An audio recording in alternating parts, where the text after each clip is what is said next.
muuxannoo. Lidatu Ayyaanoo bar Jawaar caalaa qabsoo yoo dhugaa deebine yoo dhugaa deebinee siyaasa nama osoo namaa kennu eenyutu osoo hadhaa hiree dhabnee barra binuutti hin fidin. Hiree dhabnee osoo amma nama kennaa Jawaarii fi Lidatu jedhanii eegaa Jawaar matu Oromoo nuun jedheen Lidatu kennaan. Maaliif? Muuxannoo qaba. Tashiraallee haa taatu ni beeka. Waan beeku qaba. Waan gartee mallasillee mataa hooqaree barsiise qaba. Gartee guddoonni kan mallasuma keessatti. Hojiidhaan jechuu gartee. Tiyoorii fi tagbaar jettaniin malee jaalana ifamallee naa godha. Yoo akkasi kana laaltan taate namoota hedduu bee waluma ka'e uumama gartee baree fagoon uumama gartee ayyoon ta'e qixxaa nu gootu kana teettee laaltaa hime ayyoon ta'e bara umrii kan kee marqa qixxaa buddeena waate bara waasii gootiin warri takka haalateen gargaarin waa godhuun been mee ka'i eeka bar qixxaa ayyoon ta'e gootu kana ka'i godhime. Sheekolee ta'e nangarree buddeena yeroo amma bokkonnaa takka buusan. Ustaaz Ahmaddiin nama gartee buddeena buusanii buusuun beekanii bara buddeena. Muuxannoo hin qaban. Buddeena akka itti buusan argan guyyaan yeroo haadharraa eegalanii aga jaartii qabnutti mortinu.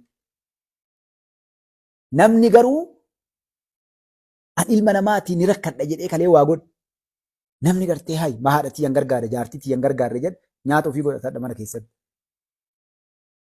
Amma si as keessatti kana si gaafadhe hedduun kan kee buddeena illee marqa illee qixxaa illee waan hundaa godhuu dandeetta gartee. Eegaa namni gaariin kaasharaa islaama akkasii mire namni musliimaa nabi rabbi salaatu wassalaam eeka gartee dubartii isaanii gargaaran. Waa hundi godhanii mire irra gaariin namaa sanii asuma karaa kanaan gartee. So kanaan maaliif wanni hundinuu kiyya wanni kun na laala jettee yoo itti kaate waan hin beeknetti hin seentu. Maaliif ni balleessita qabeenya bada. Yoo jaartiin tante adda shari'aan islaamaa akkanadha akka ina gargaari eelee tana buddeena buusin jette lakkin buusu anamman beeku midhaan balleessaa itti allaan. Suutaan baradhaa jettee ka duraa yookaan ka maayifaa itti buuftee harka diriirfachaa bararta malee ol kaatee itti naqxu. Jawaar Mahammad garuu waan isaatiin ni beekaa jedhee dhaqeeti marqe. Waa meeqa waliin dhayaa mana namni kasaaree ofiillee kasaaree biyyallee kasaarsee warra jala deemullee kasaarsee hadda qilleensa irratti hafee miidiyaa irraa bu'ee feesbuukii gale. Jagna keenya Oromoo keenya qilleensa Oromoo naftanyaa qilleensa Itoophiyaadhaa naftanyaa irraa qulqulleessu achi gale. Waan kalee jedhu meeqa irraa bee waan akkasii Jawaar deebise. OMN gubbaa waa inni haasa'e ilaalaa akka inni adda jiru ilaalaa. Haga OMN biraa deeme miidiyaalee adda addaatiin barruu isaa dhaqee ilaali bakka inni adda jiru ilaali. Harka bare osoo namni harka takka waan takka ta'e balleessee waan jedhee san haqee xiqqoo harka 99% waan kalee jedhe guutuu haqee Jawaar. Mootummaa adda jiru kana ban naftanyaa galee kan naftanyaati akkasii waan biraan jedhu hin barjaa kan waan kayyadu jira akkasuma siidaa milik deebisee Haayile Sillaasee deebisee naftanyaa achi galuu deema warra harka numure warra harma numure warra harka dhiigaa inni harka dhiigaati akkana Jawaar achi gale qulqullaa'e kanaaf akkas inshaallah isinitti hin dheeradhu baruu nama hedduutiin waan kana isinii kaa'e kanaafuu walumaa galatti maal jechuu barbaanne Jawaariin warri sodaaf iyyite namni gariin kaadireen iyyite Faarsii bulaan leen uumiti ammoo namni Jawaar sodaatee iyyoo jiraate hadha inni rabbi rahmataa godhuuf. Ilmaan Oromoo uummanni Itoophiyaa hadha Jawaarii miti Shaabiyaadhaa fi Ijiptii gurra kennaa hin jiru. Takka anaa isee waan kan dubbadhu argitanii jiru. Wanni mootummaa Itoophiyaa eegaa jiru uummanni wallaalaan keenya kun kagartee nu keessa jiraanne wallaalaan kun haadha abbaa ajjeesaaf ganda keessatti wannan mootummaan kun rakkatu waan kana. Fayyaalessi kun lafaa ka'ee kawaa takka hin beekne kun ufuudhee ufajjeesaaf haadha ofii godhee uffanni isaaf eegaa jira. Eekaa waa buddeena liqimsee dhaqee haadha ajjeesee abbaa ajjeesee ganda karaa fa'aa cufa jedhee gartee warri nagaa eegsitu mataa dhooftee lafa buuftii yaada malee mootummaan dha jiru kun biyya tana diiganii aangoo irraa fudhatanii waan hamtuu itti dhufa jedhee haga onnaa takka illee ilaalu jechuudha. Umaa lafa hin jiran amma waan nuti rakkannee as gubbaa iyyuu kana abbichuun quban qabu. Deemaa jira waa meeqa dalagaa jira waa meeqa haarawaa dhaabaa jira. Asii namoonni deemu jiran akkam goonee biyya qulqulleessine daangaallee waan hundaa bishaan abbaa eebbisanii asabiin nu galuu deeman.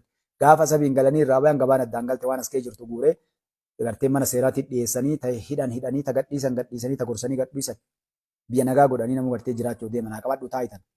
Wonyi haguma amma gartee bishaan abbaa hagni wonyi kun jiru bishaan abbaa eebbifamu kanaaf haga asab as deebitu hagam. Wanni lamuu Itoophiyaa keessa iyyaniif gabaa haarawa godhanii kaasan takka illee hin jiru. Heerri sirraa'uu deema mariin biyyoolessaa deemaa jirti kun xumuramee jennaan bes. Mustafaa Liyaas gubbaa dhufee isin iyyuu eegina dalaggaatti yaalii ta'anillee maaliif dirqama keenya raawwanne gaafas Itoophiyaan balbala argattee heerri biyyaa kun jijjiiramee filmaan as deemu kun xumuramnaan namni sooshaal miidiyaa gubbaa taa'ee warri gartee miidiyaadhaa ka TV maal kanneen waan adda addaa qabaataa malee hin jiru lamoo oduun hin jirtu yoo waa'ee misoomaa himte malee akkaataa itti dhufne kana of duba deebistee gartee xiinxallite malee rakkoon akkanaa kana naa qabadhu jechaadha siin jedhe taphni dhumatee jira. Taphni xumuramee jira. Itoophiyaan agaramitti deemaa bichuun beektu gaafas Afrikaa jijjiiruutti deema garas. Kanaaf hagana isiniin jedha.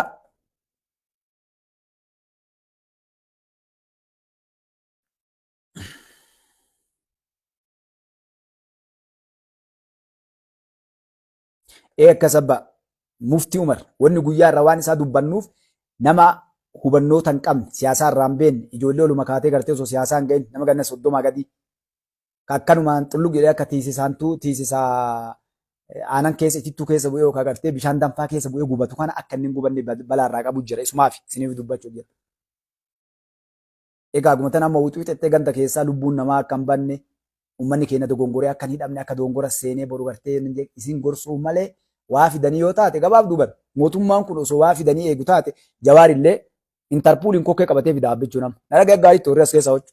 Haanni jaraa hunda as keessa warri Jawaar fa'aa oliigaa dooftas. Gartee Jawaaruu himaa raaba. Waraana keessaan gargaaraa jiran ministeerota keessaa uummanni keenan waliin jira. Ni beeka mootummaa warra waliin jiru guutuu isaa.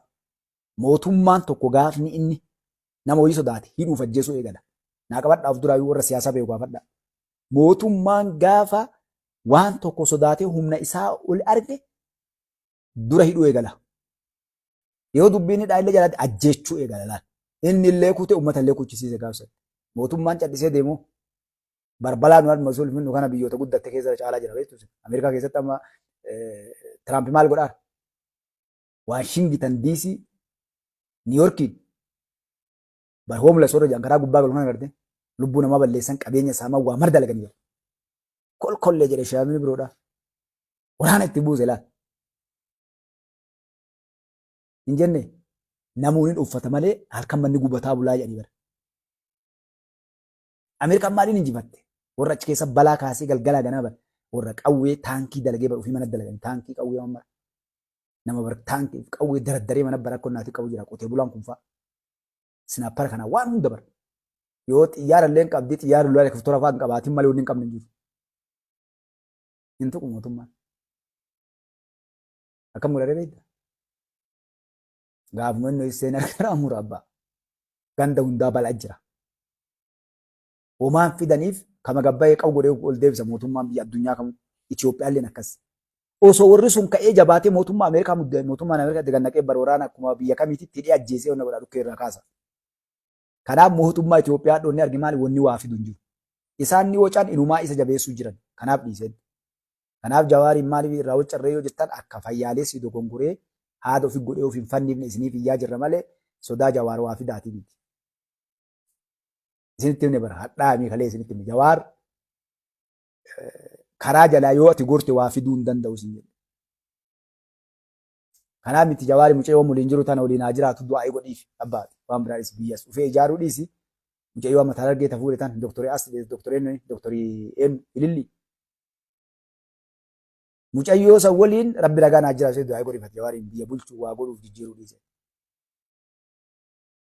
Kanaaf akkana isiniin jedha isin jaalladha isin kabajaa na uffolchaa isin dheeradhe. Rabbiin biyyateen illee nagaa nu haa godhu Jawaarii rabbi haa qajeelchu. Ilma namaati kaayoo qabaaf duratti ilmi kun waqti Oromiyaa fi qeerroo fi qabsoo ijoollee sadii nu amani laal Jawaar kana. Jawaar jaartiin nu beennu anaaf isin illee beennu ta duraa ta aadaa Oromiyaati. Tuuni mucayyoo doktoreen nu tanaan ijoollee lamaa eessaa fide Jawaar. Heera biyyaa yoo isin dhaqxan biyya bulchuu hin danda'u Jawaar. Paartii siyaasaa as dhufe. Ilmaan sanuu osoo Itoophiyaan heera biyya qabaattee eessaa fidde ta'ee nuti. Jarana waan garii as deebi'aa laala akkanumaan wucina. Ijoolleen sadiin amane tana sii jedhan. Amantii Islaamatti illee ta Kiristaanatti illee akkasuma fakkaata. Heera biyya kamiititti illee namni hayyuu ta'ee biyya bulchuuf deemu waan sanitti hin seenu jechuu gartee. Ijoolleen kaayaman yookaan seeraan malitti gartee baasee ona kaa'u kanneen hin kaa'u jechuudha. Isin galee laala sirna qabnaa, safuu eeggannaa, amantii qabnaa. Wanna hundaa keessattuu waan hedduu afaanii waan hin fuudhinaa ijoollee. Namoonni hedduun dhiifama naa godhaa namni guddaallee namni gartee yaada qonna gootan ofillee hin sobinaa, Oromoollee hin sobinaa, dhugama walitti jirtu walitti himnee deemnaa jechuudha. Isin galee wanni nama kanarraa dubbannuuf biyyi tun teenna walitti qabna inni nutu anatu isinii beeka jedhee lakki nuun beektu nurraa taa'e jennee dubbachaa jirra malee Jawaar waa balleessaa waa fidaaf illee miti. Isinii galaami ijoolleen akka namni dogongoree waliin balleessinii ganda keessatti akka namni boru maqaa isaatiin hin dhabne irraa deebisaa jirra. Namni ammoo gartee lakki ni beeka jettan fardillee kana diinillee kana fagoon jiru waggaa 7 yaanii karaa kana dhufne. Isinii galee waan waggaa 7 kana keessatti haasaa malee kunuuti mootummaan jiru kun abiin namni marti itti duulu dalagee waa hundaas baasee iyyisiisaa jira nama laata. Gibsi ni iyyiti, Eertiraan ni iyyiti, Shaabiyaan, Jawaan ni iyya, Gadduun ni eenyu, Jinniin ni iyya, namni ni iyya hin jiru. Warri faallaasaa jiru ima iyya malee guyyaa takka bishaan hin jissine uummataallee. Mootummaa kallee gufachiisanii duuban deebine.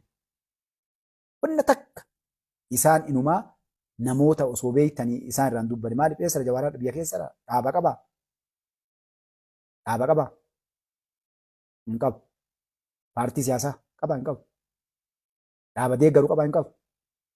Dhaaba keessa jiru qabaa hin qabu. Nama waliin jiraa hin jiru.